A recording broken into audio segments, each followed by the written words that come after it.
cet homme de qui l'on rende un bon témoignage, qu'il soit plein d'Esprit Saint et de sagesse, et que nous chargerons de cet emploi. Et nous continuerons à nous appliquer à la prière et au ministère de la parole. C'est pas grave. J'aime qu'on acclame la parole de Dieu quand elle est lue. Acclame très fort la parole du Seigneur. Amen. Ce dernier passage que nous venons de lire est très important. Actes chapitre 6, verset 4. Je veux vous le lire dans deux autres versions. Je prends une version anglaise que j'aime beaucoup. La version s'appelle The Message. La version dit, Meanwhile, we stick to our assigned task of prayer and speaking God's word.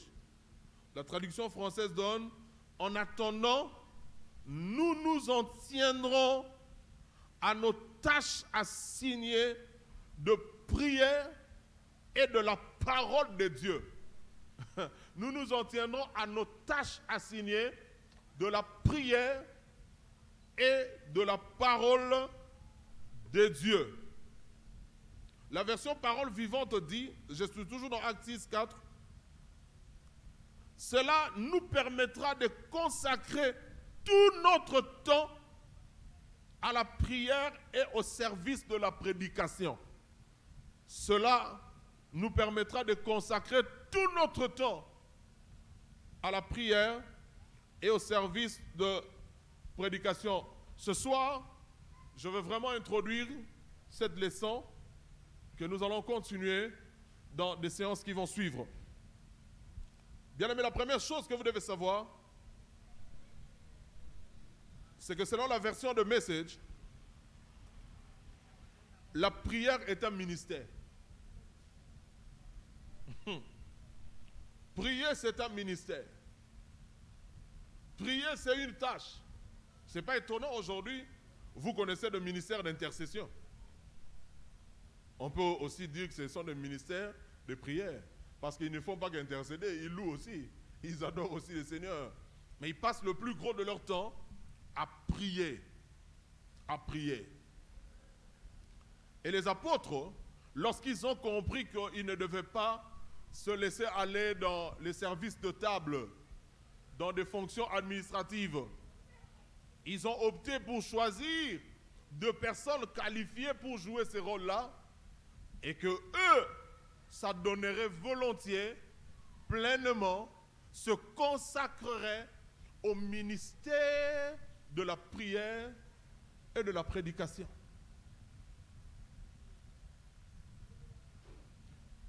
Ne confondez pas les choses. Ne mettez pas l'amalgame dans ces choses. Ne valorisez pas une chose au détriment de l'autre. Lorsque vous voulez servir Dieu, lorsque vous voulez répondre à l'appel de Dieu, vous ne devrez jamais négliger la prière. Ne permettez jamais à quoi que ce soit de vous distraire au point que vous n'ayez pas le temps pour la prière. La Bible dit, et je veux le dire, il faut parfois aux gens qui sont mariés de se comporter comme ils ne sont pas mariés. Ce n'est pas moi qui le dis, c'est la Bible. Donc si je dois appliquer ça pour assurer l'équilibre, je dois présenter ça comme ça. Il ne faut pas utiliser vos charges sociales, familiales, vos responsabilités comme des arguments, comme des excuses pour négliger la prière. La prière est une tâche. La prière est un travail. Quand vous priez, mes amis, vous travaillez.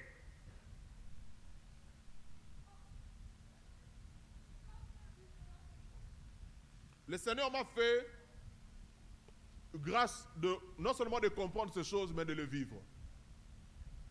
Pendant le confinement, j'ai vu mon ministère prendre un peu plus d'ampleur, un peu plus d'impact dans l'aspect de la prière. C'est pourquoi j'ai initié un programme que nous dénommons 100% Losambo, de témoignages inouïs.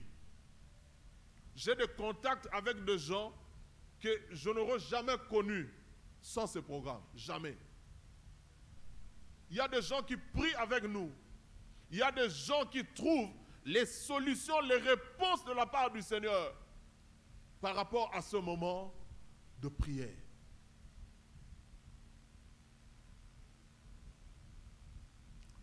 La version anglaise dit que la prière est une tâche qui nous est assignée.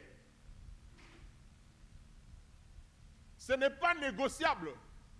Si tu es appelé au ministère, tu dois être un homme de prière. Tu dois être une femme de prière.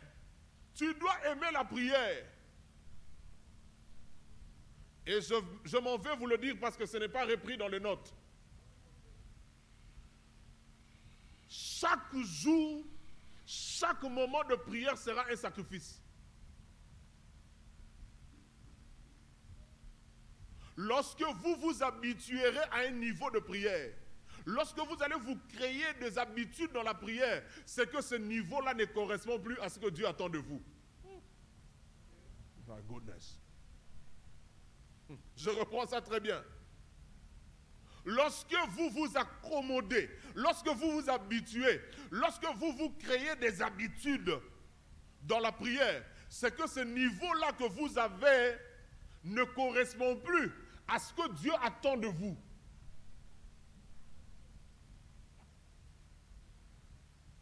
La prière peut être un moment très plaisant, un moment très jouissif, mais écoutez, c'est toujours dans son caractère imprévisible.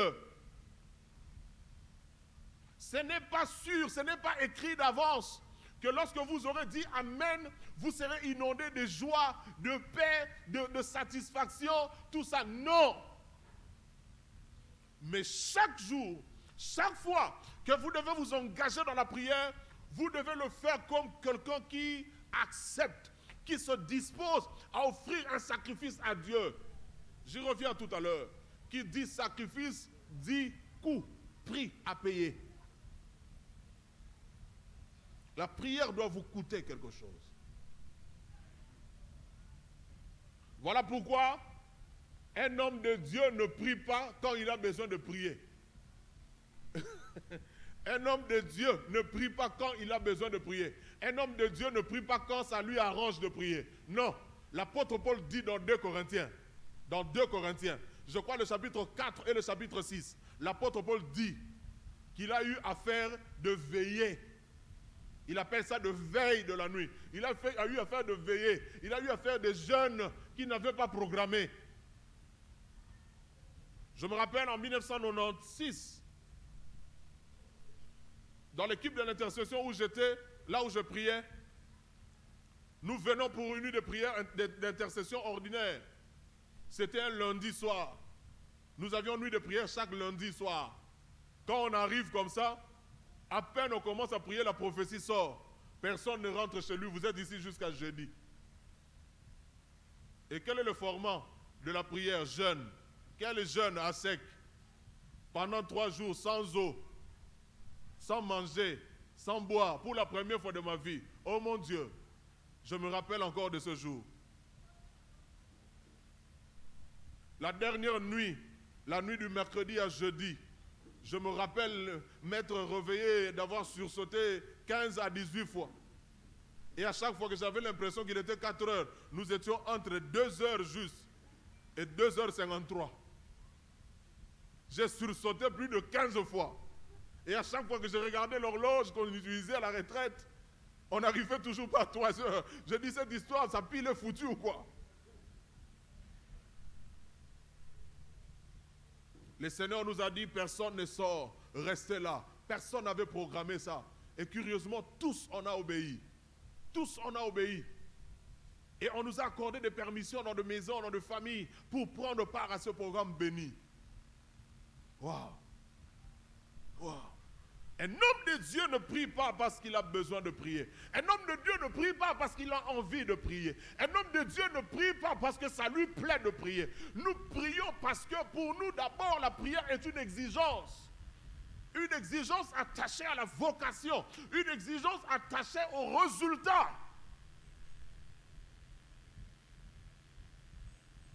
On doit se consacrer à la prière si on veut expérimenter ses vertus et jouir de ce fruit.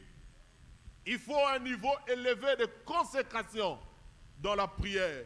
C'est alors que tu vas commencer à jouir de fruits de ta prière. C'est alors que tu vas commencer à expérimenter toutes les vertus liées à la prière. Les dons spirituels vont commencer à éclore. Ta vision spirituelle va s'élargir. Ta capacité à opérer dans le prophétique va s'aiguiser. Tu seras capable d'entendre même le Seigneur audiblement, parce qu'il est écrit que mes brebis connaissent ma voix. Ils entendent ma voix et pas la voix d'un autre, d'un mercenaire. Nous devons par la prière développer les aptitudes, les facultés spirituelles qui sont propres aux enfants de Dieu de la Nouvelle Alliance. La prière est un art. La prière est aussi un art dont la perfection résulte de la régularité et de la discipline. Tu veux avoir des résultats dans la prière, tu dois être régulier. Régulier. Bien-aimé, chaque rendez-vous qu'on a avec Dieu, c'est un temps investi positivement. Chaque rendez-vous de prière que tu as avec Dieu, ce n'est pas du temps perdu.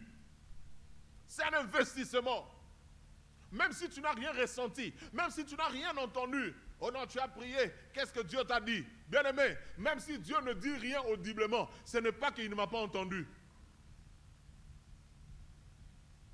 Rappelez-vous que ça a fallu, je ne sais pas combien d'années, on peut calculer, plus de 200 ans, depuis la mort de Joseph jusqu'à la venue de Moïse sur scène. Plus de 200 ans de souffrance, où le peuple criait à Dieu, où le peuple s'est lamenté, gémissait. Mais Dieu finira par dire à Moïse, j'ai entendu le cri de mon peuple. La prière est un art. Ça demande du temps. Ça demande de la régularité. Ça demande de la discipline. Jésus pose la question à ses disciples. Vous n'aviez pas pu prier avec moi 1 heure. 1 heure. Je vais le dire. Je vais le dire. Celui qui est appelé au ministère ne peut pas prier moins d'1 heure. Ça peut arriver accidentellement. Ça peut arriver accidentellement. Mais au nom de ta discipline, s'il y a un seuil minimal de timing dans ta vie de prière, ça doit être 1 heure. Tu ne peux pas prier en dessous d'1 heure.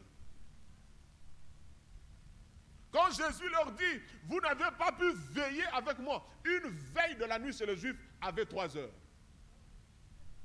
Donc un homme de Dieu doit prier entre 1 à 3 heures.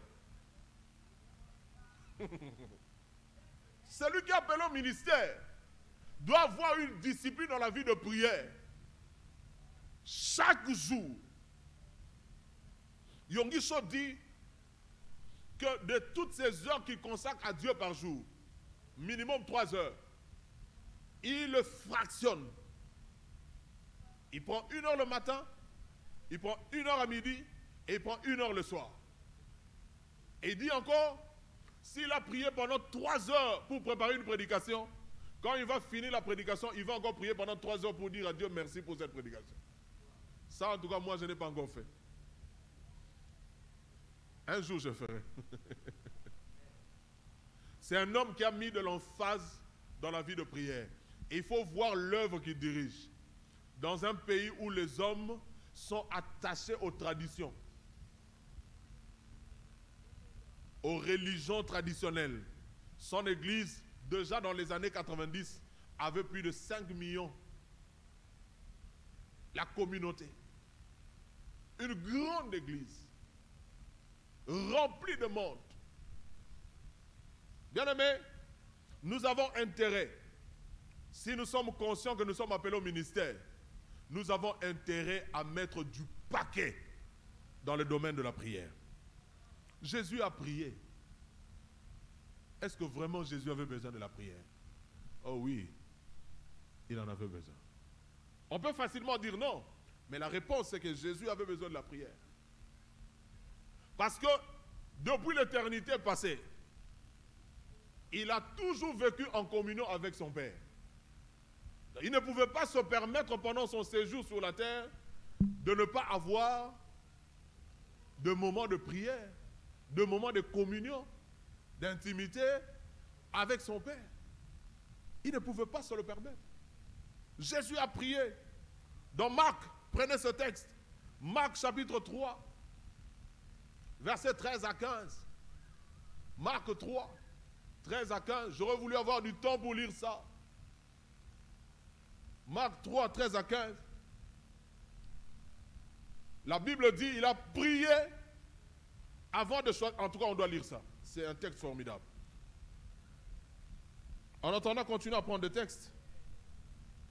Continuez à prendre des textes. Luc.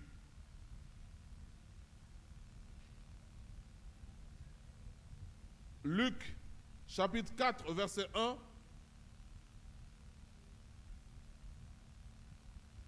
Et le verset 14 à 15.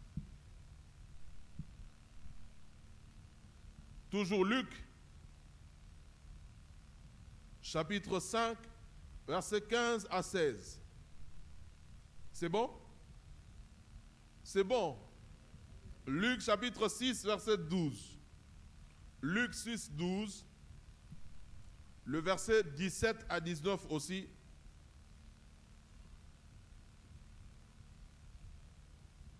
Luc 22, on a déjà lu ça. Hébreux 5, 7 à 8, on a déjà énoncé ça dans notre page Facebook. Marc 3, 13 à 15.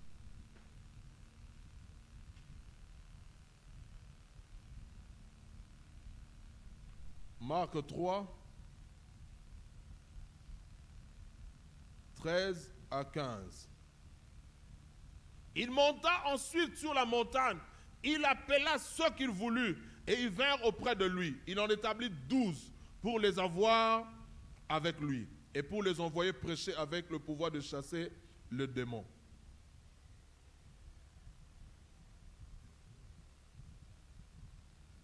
Jésus priait. Jésus avait une régularité dans l'exercice de prière. La Bible dit, on a lu le texte dans Luc 22, la Bible appelle ça sa coutume. Il avait la coutume d'aller prier. Il avait la coutume d'aller prier. Donc il n'est pas venu sur la terre que pour accomplir l'œuvre du salut. Non. Jésus est venu sur la terre pour nous servir de modèle, de référence. La Bible dit dans 1 Pierre 2, 21, dans 1 Pierre 2, 21, la Bible nous dit qu'il nous a laissé les traces que nous devons suivre. Il nous a laissé des traces que nous devons suivre. Donc il est notre modèle. La Bible nous demande de devenir des imitateurs de Dieu. La Bible nous demande d'imiter Christ. Alors, si Christ a prié, toi et moi, nous devons faire quoi? Nous devons prier. Et lorsque nous lisons tous les textes que je viens de vous donner, par rapport au modèle de Jésus, concernant la prière, voici quelques leçons que je retiens. Oh, c'est important. Vous avez les notes, je crois, dans le groupe WhatsApp. Vous pouvez écrire. C'est intéressant. La Bible dit ceci. La Bible nous enseigne ceci. Par rapport au modèle de Christ, la prière, première chose, c'est un moyen sûr d'entretenir et de maintenir la communion avec le Père Céleste.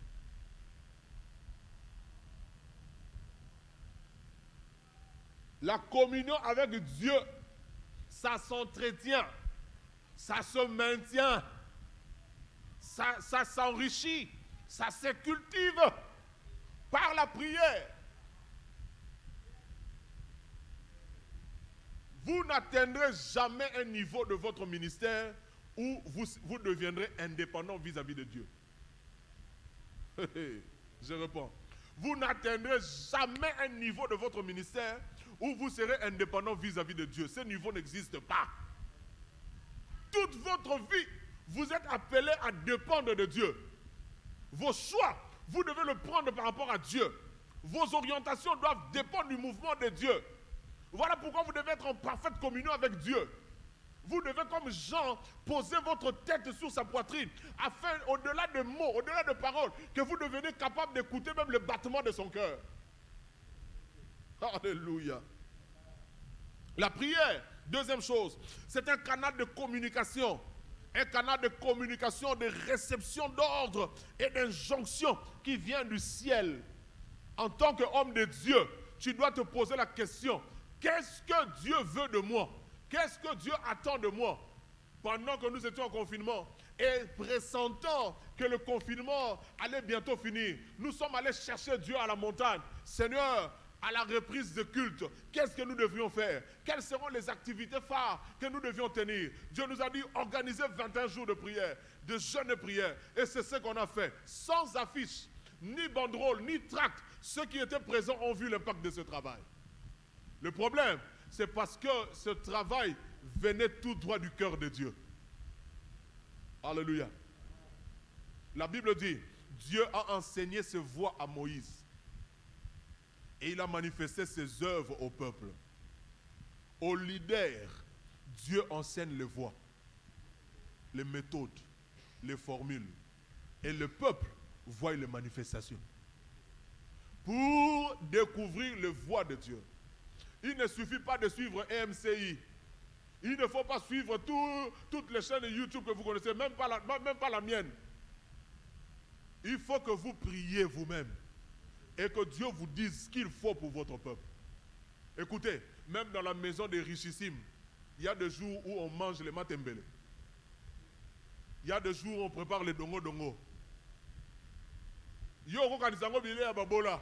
Ozo lula misuni obi mukolo koma na mbong okolia musuni ye baka pe kokolia pe cholestérol. Ye baka pe kokolia pe malade.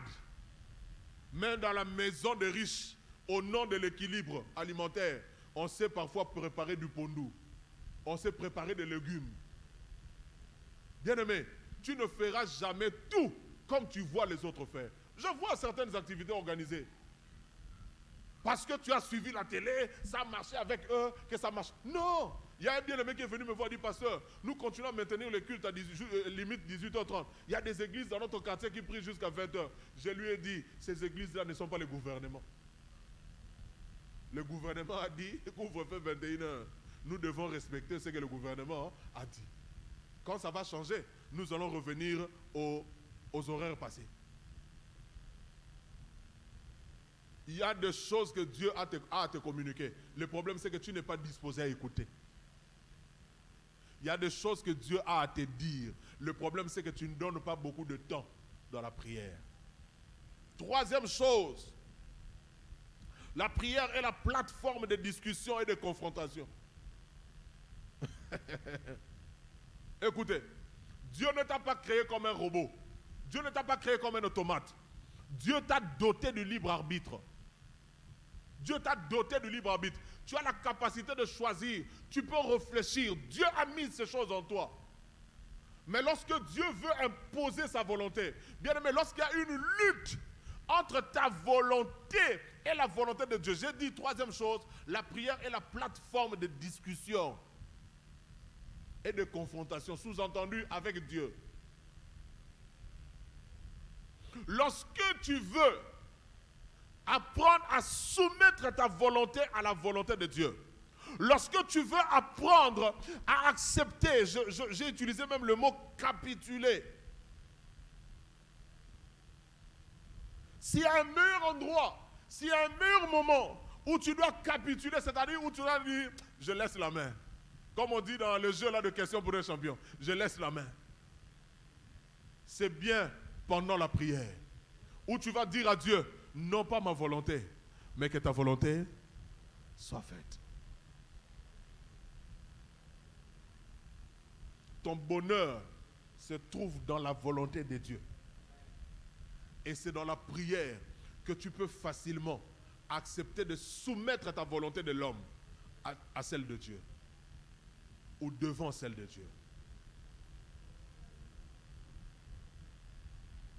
Tu es encore en train de lutter, surtout dans le domaine du mariage. Toi, tu aimes tellement les hommes élancés que le seul frère qui tourne autour de toi est de courte taille. Et tu n'as pas la machine pour le faire pousser un peu. Tu dis à Dieu, Seigneur, je voudrais bien. C'est un bon garçon, mais la taille. Si c'est la volonté de Dieu, va prier. Et là, dans la volonté de Dieu, dis après Jésus, répète après Jésus, non toutefois ma volonté, mais que ta volonté soit faite. Parce que le bonheur ne se trouve pas dans la taille. Plus il est lancé, plus il va voir loin.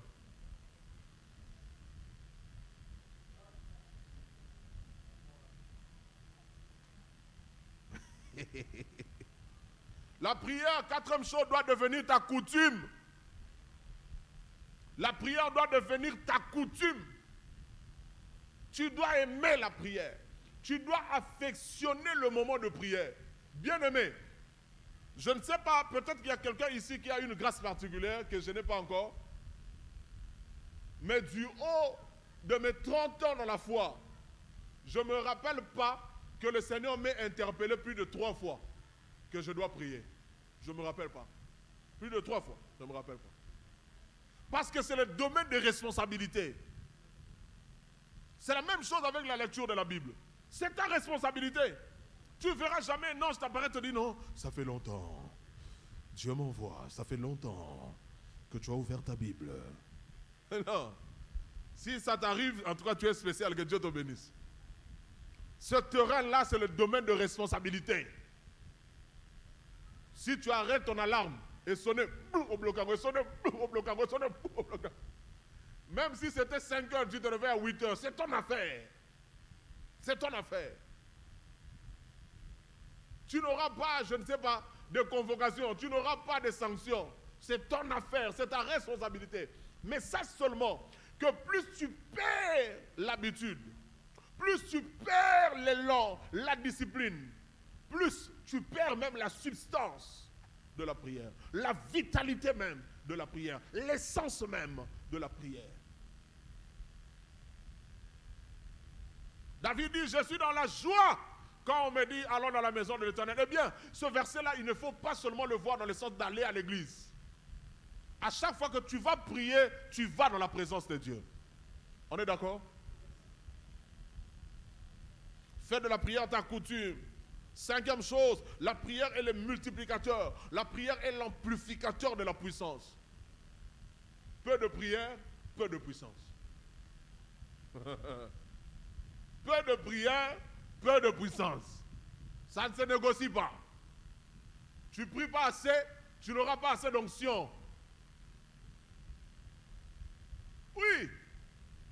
Pourquoi même les soi-disant pasteurs qui sont égarés continuent à être puissants? C'est parce qu'ils continuent à prier.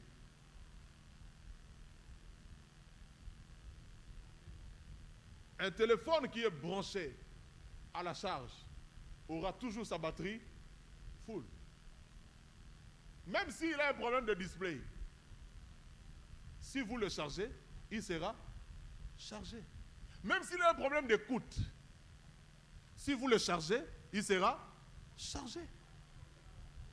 La prière est l'amplificateur de puissance. Je reprends.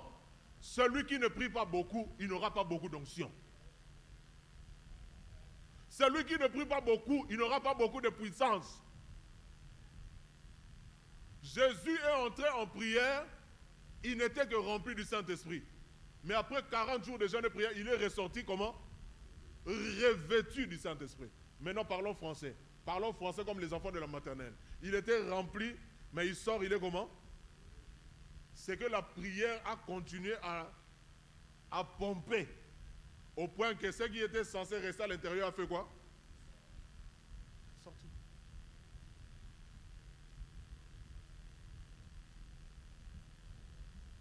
La prière, 6e chose, asperge sur vous le parfum. Quel parfum? Le parfum de la renommée.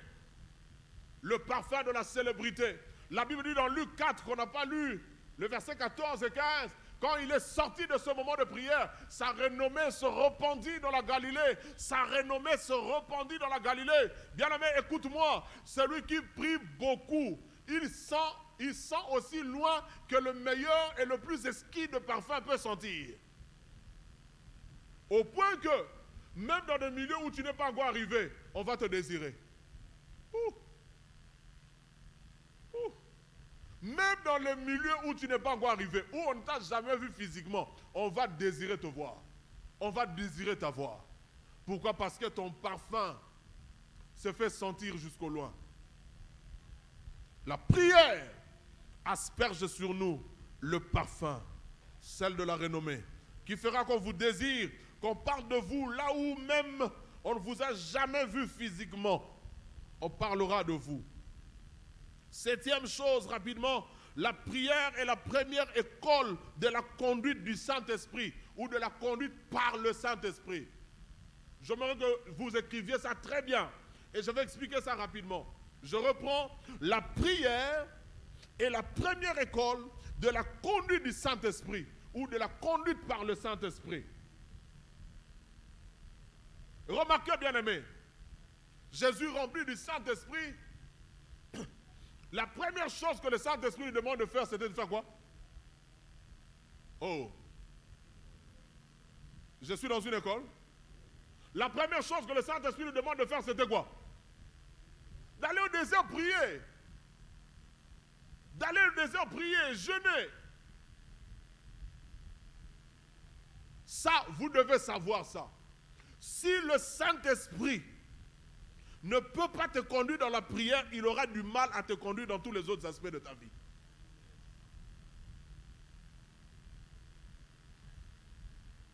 Qu'est-ce que tu veux?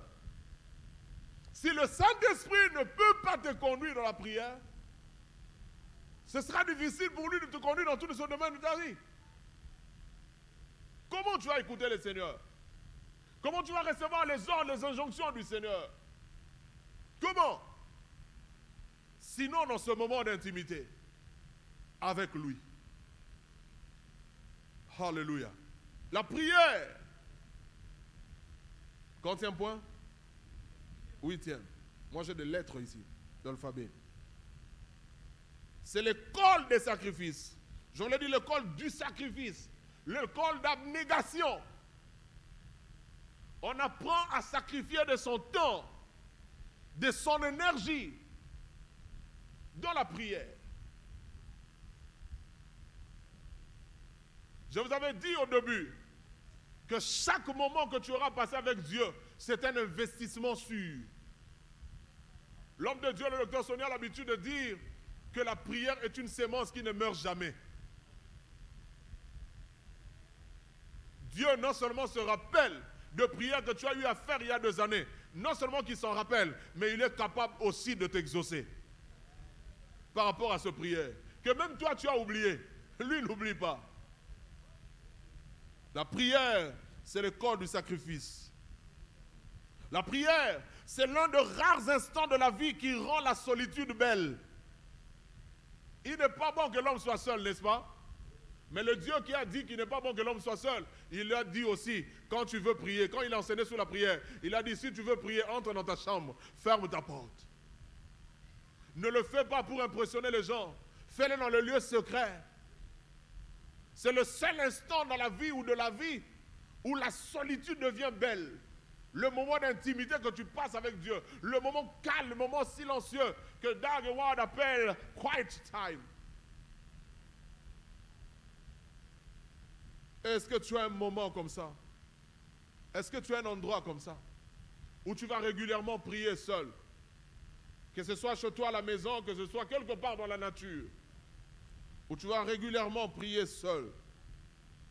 Régulièrement prier seul. La prière, quantième point, 10e, est le sceau d'assurance quant à vos choix et à vos décisions en tant que leader. À chaque fois, en tant que leader, ministre, à chaque fois que tu vas négliger la prière avant de prendre une décision, tu risques de commettre l'irréparable. tu risques de commettre l'irréparable.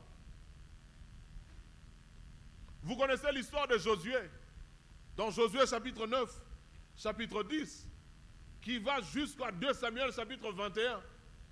Comment les Gabaonites l'ont roulé. Josué n'a pas consulté Dieu avant de faire alliance avec les Gabaonites. Et ça leur a coûté ce que ça leur a coûté.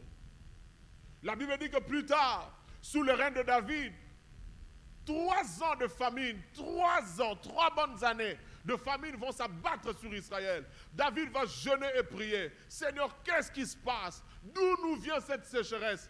Le Seigneur va lui révéler que c'est Saoul qui a tué à cause de son mauvais zèle les Gabaonites, qui avait contracté une alliance avec Josué, selon laquelle les enfants d'Israël ne porteraient jamais leurs mains sur ce peuple. Saoul a tué les Gabaonites, ignorant l'alliance imprudente que Josué a eu à conclure avec ce peuple. Et ça a occasionné 3 ans de famine en Israël, au temps de David. À chaque fois que tu veux prendre une décision, quelle qu'elle soit, liée à ta vie ou au ministère, tu dois consulter Dieu. Le secret de la victoire ou de la vie de David, c'était entre autres celui-là. Irai-je? Monterai-je? Est-ce que je battrai ce genre? Est-ce que tu le livreras entre mes mains? Et quand Saoul en voulait à sa vie, lorsqu'il s'abritait à Keïla, il pose la question à Dieu: Seigneur, j'ai aidé ces gens. Est-ce qu'ils ne seront pas capables pour ça de me protéger? Est-ce que Saoul va monter? Dieu lui dit: Saoul va monter. Est-ce que les habitants de Keïla vont me livrer? Dieu lui dit: les habitants de Keïla vont te livrer. Moi, la mobile avait dit tout la moitié Yazaz. Ça veut dire qu'il a fui, il a quitté ce lieu parce qu'il était en danger. Comment il l'a su? Parce qu'il a consulté Dieu. Il a prié pour savoir ce qu'il adviendrait.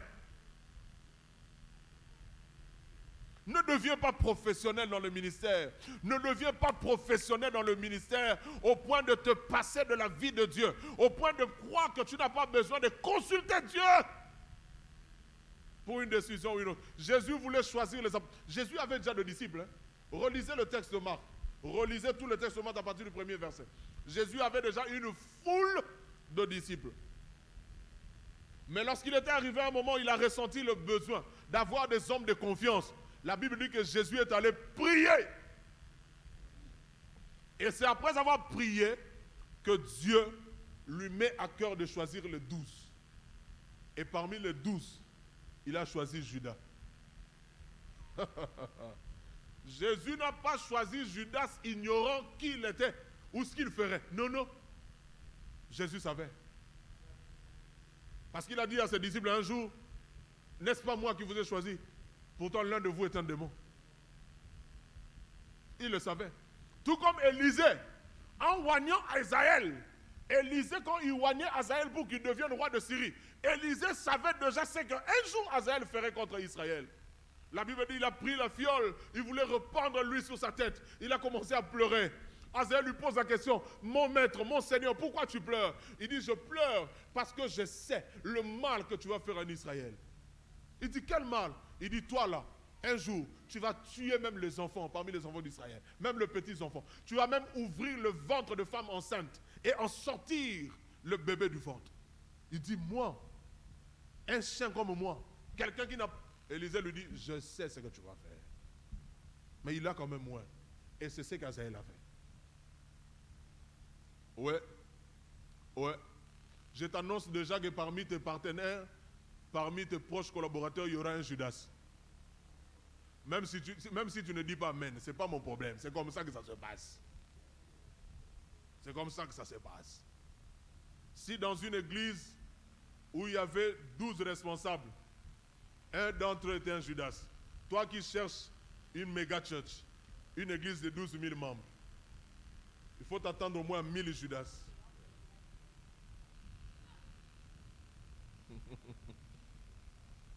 Ouais.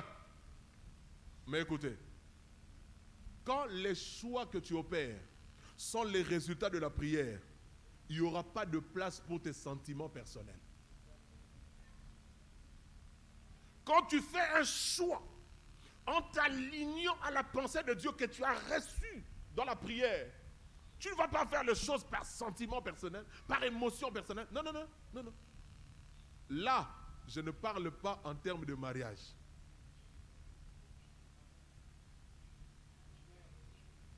Parce que même si tout à l'heure j'ai dit que tu voulais avoir un garçon élancé, mais il y en a un de taille moyenne, pour ne pas dire courte, qui arrive autour de toi, je ne suis pas vraiment en train de dire que Dieu va te donner n'importe qui ou n'importe quoi. Non. Quand même. Quand même. Dans le domaine du mariage, il y a la place de l'esthétique. Il y a la place de l'esthétique. Donc même si vous pouvez être moulangina vert, mais ça doit quand même être un beau verre. Et une belle bouteille. Oui. Très important. Lorsque sa taille ne te correspondra pas, Dieu va lui donner une dose d'intelligence un peu plus élevée qui va compenser à ça. Dieu va lui donner de grâce. Dieu va lui doter d'une douceur. On dit, j'aurais bien voulu, mais ça va. Ça va. Mais en tout cas, dans le domaine du mariage, il ne faut pas que non, il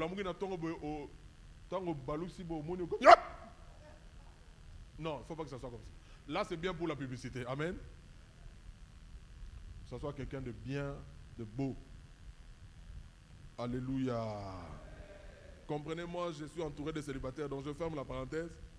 Mais lorsque vous relisez le Marc 3, le verset 7 et le verset 9, la Bible nous dit clairement que Jésus avait de disciples, même une foule de sympathisants, que ce soit des fanatiques ou des nécessiteux, les gens qui accouraient de tous bords pour venir suivre, écouter ce que le maître avait à dire.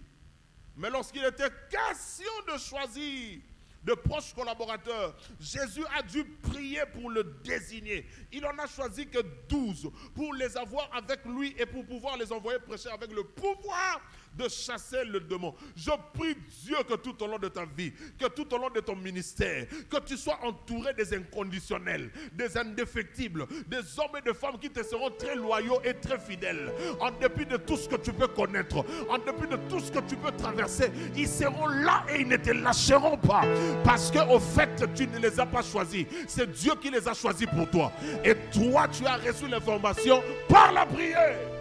Même dans le domaine des affaires, que Dieu t'entoure de partenaires, des hommes et de femmes que tu auras par la prière. Même dans le domaine du boulot, même dans le domaine d'études, dans le groupe d'études, que Dieu te mette ensemble avec des gens qui seront là pour te porter à bras le corps, afin que tu atteignes ta destinée. Voilà pourquoi nous devons prier. La prière, c'est l'usine d'énergie qui nous permet de traverser et d'affronter le mauvais jour ou l'heure de la tentation. Dans la vie, il est prévu que tu traverses le mauvais jour. Dans ton parcours, il est prévu que tu connaisses ce que la Bible appelle dans l'Apocalypse l'heure de la tentation. C'est prévu, mes amis, c'est prévu. Et le fait de prier, de te connecter à Dieu, le fait de soutirer de l'énergie qu'il faut. La Bible dit, je prie tout par celui qui... Là, c'est lui second. Parole vivante dit, je prie tout dans la communion de celui qui est la source de ma force. Je prie tout dans la communion de celui qui est la source de ma force. C'est-à-dire, lorsque tu entretiens la communion avec Dieu, tu soutires de lui la force. J'ai aimé ce qu'un prophète a dit. J'ai l'habitude de le suivre sur Internet.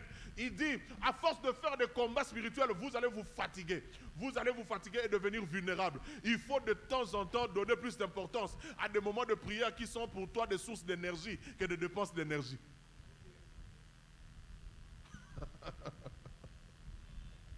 Élevons le Seigneur. Hier, j'ai passé 2 heures en train d'écouter 2 albums.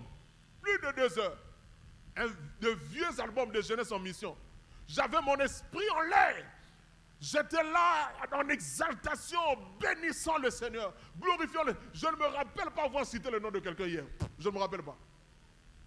Je ne me rappelle pas avoir chassé un démon hier. Je ne me rappelle pas.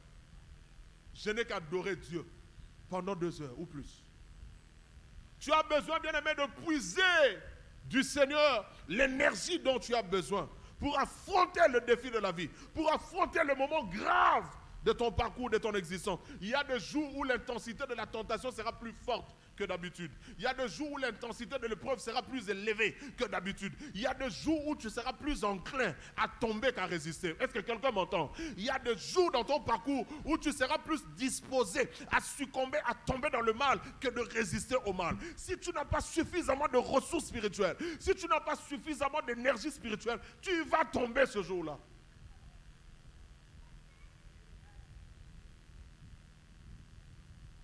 Dans Hébreu, la Bible dit que Jésus a présenté avec de grands cris et de larmes, de prières et de supplications à celui qui pouvait le sauver de la mort.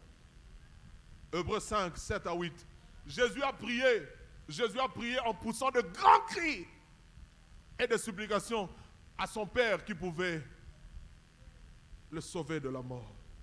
Écoute cette phrase. Rien ni personne ne fera pleurer celui qui a appris à crier sa détresse au Seigneur par la prière.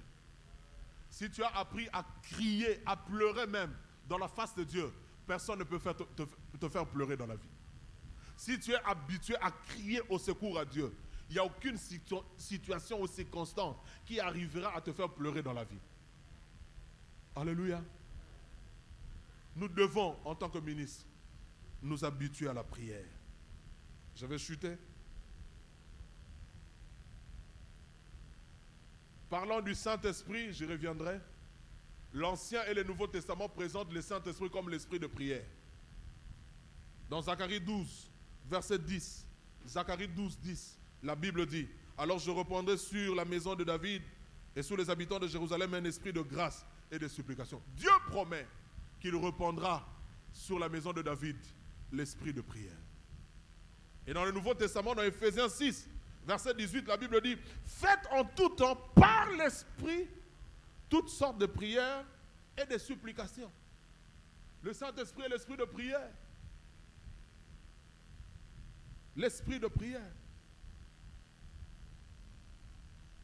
Voici rapidement quelques effets de la prière. Il y en a beaucoup. On a même eu à le voir déjà dans le cadre de l'école du ministère dans les années passées. Je vous cite rapidement quelques effets de la prière. La prière fera de toi un homme puissant. Dis seulement Amen pendant que tu écris. La prière fera de toi une femme puissante. La prière, deuxième effet. La prière fera de toi un homme oint. La prière fera de toi une femme ointe. Écoutez, ici on a appris qu'il y a deux dimensions de l'onction. Vous vous rappelez? Il y a l'onction qui est en toi et il y a l'onction qui est sur toi. C'est de l'onction qui est sur toi. Cette onction attachée au service, c'est de cette onction-là que je parle. Plus tu pries, plus cette onction va couler à flot sur ta vie. Alléluia. Comme tu es en train de dire Amen là, tu es capable de ressusciter un mort. Un vrai mort, pas un théâtre. Pas un théâtre, pas un gars qui ouvre la bouche comme ça, tout ça, et qui avale la nourriture comme si... Non, non, non, non. Je parle d'un vrai mort.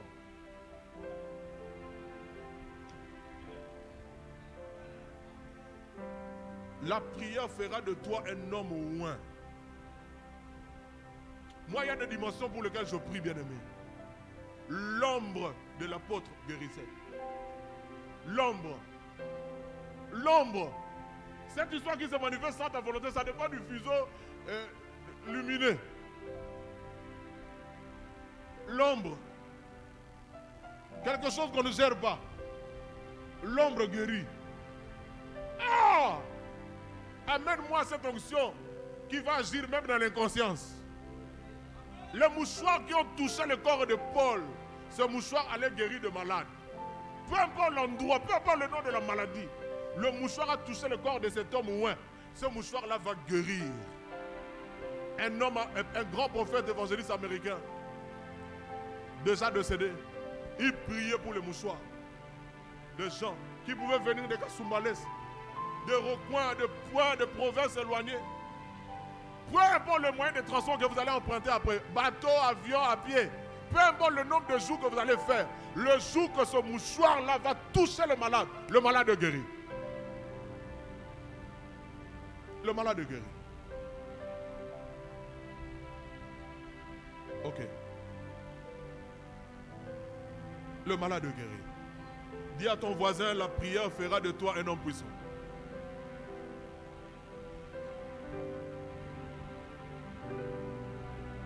Dis à ton voisin, la prière fera de toi un homme moins.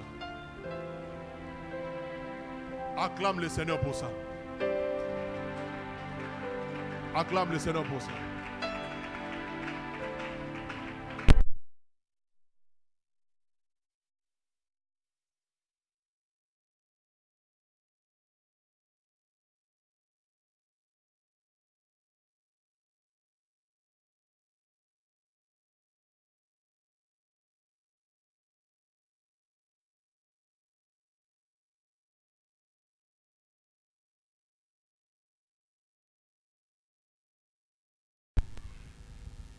Alors, toutes les personnes qui travaillent avec moi, vous restez après cette séance. On doit se parler. Boaz est où? Je l'ai vu sortir. Il est dehors. Il est parti. Donc, quand il est là, vous le rappelez. Il reste. Vous avez vu Guélor qui bon, il est où? Ok, toi aussi tu vas rester.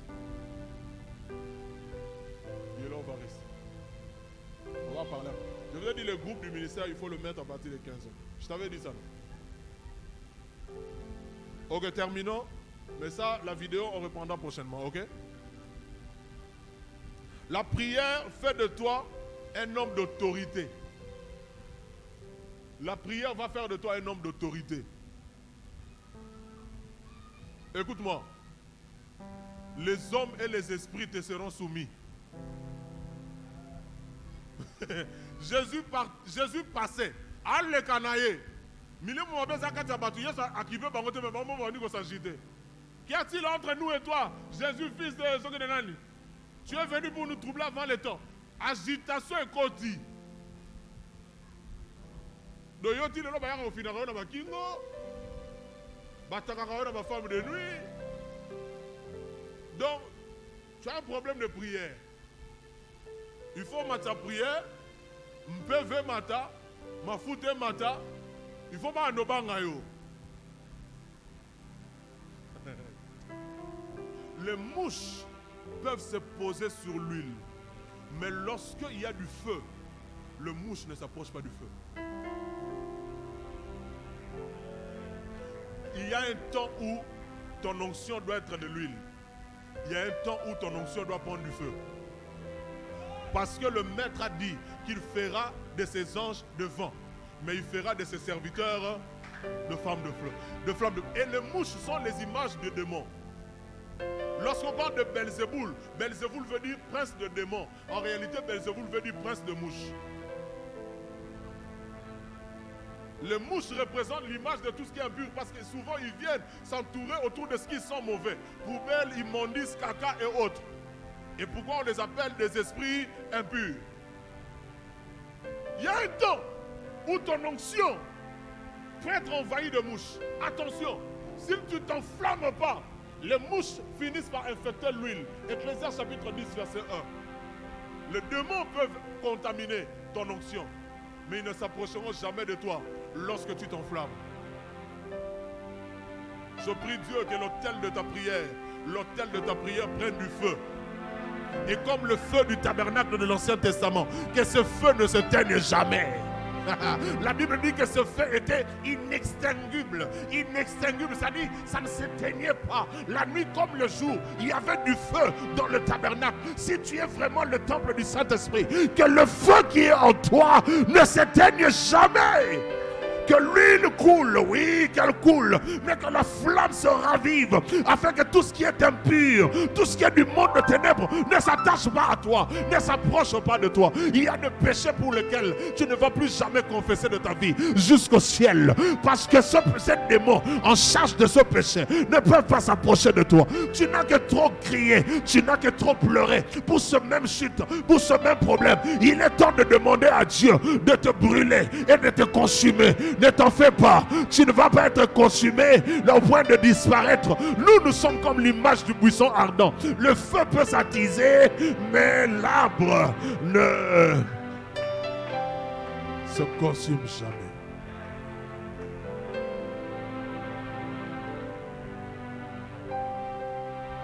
Nous vivons un temps particulier. Le royaume de ténèbres a libéré ces hordes, même ceux qui sont dans les antres de la terre. La Bible dit que le diable sait qu'il lui reste peu de temps. Peu de temps. Il met le paquet, il met tout en jeu pour faire agenouiller l'humanité. Gloire à Dieu, parce que l'Église est sur terre. Le diable ne peut rien faire tant que l'Église est sur terre. Mais écoutez-moi, lorsque le diable suscite un homme, lorsque le diable suscite un numéro, Dieu en suscite un